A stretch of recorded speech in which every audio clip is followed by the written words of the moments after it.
Antum pernah mendengar kisah nyata yang ditulis oleh seorang ibu ketika dia menuliskan tentang bagaimana haramnya tentang masalah riba.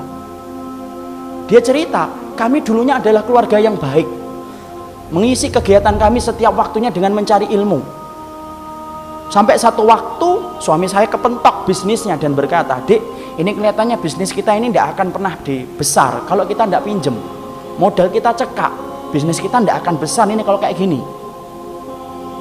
Akhirnya kemudian sang istri berkata, "Ya sudah mas, cari itu.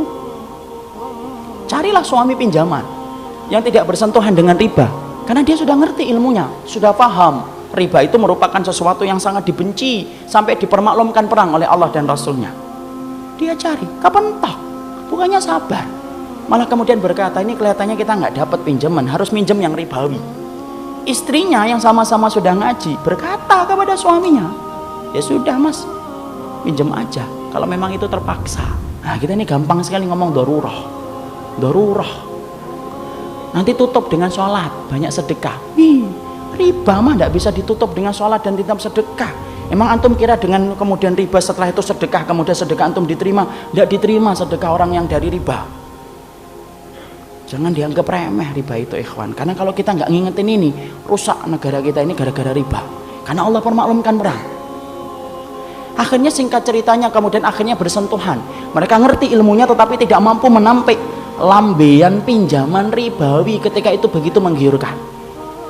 Apa yang terjadi? Allah memberikan istidraj. Usahanya berhasil, gede.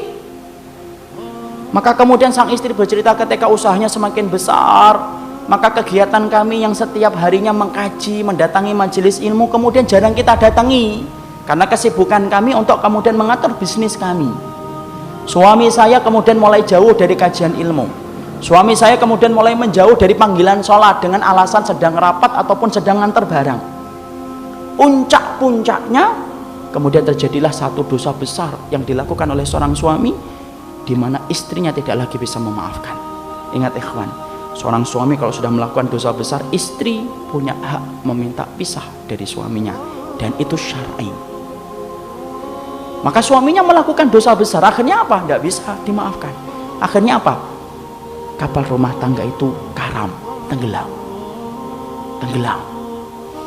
Yang menarik adalah ketika sang ibu menuliskan kisah nyata itu, saya baca, beliau mengatakan, saya tidak menyalahkan suami saya tidak menyalahkan bisnisnya, tapi yang saya salahkan adalah ketika kami sudah sibuk mengkaji ilmu, kami ngerti riba itu haram, tapi ternyata kami tidak mampu untuk meninggalkan, padahal kami tahu dosa yang dipermaklumkan perang di dalam kehidupan itu cuma satu dosa riba, dan kami berani mengambil itu. Sampai kemudian akhirnya Allah memberikan musibah dalam kehidupan.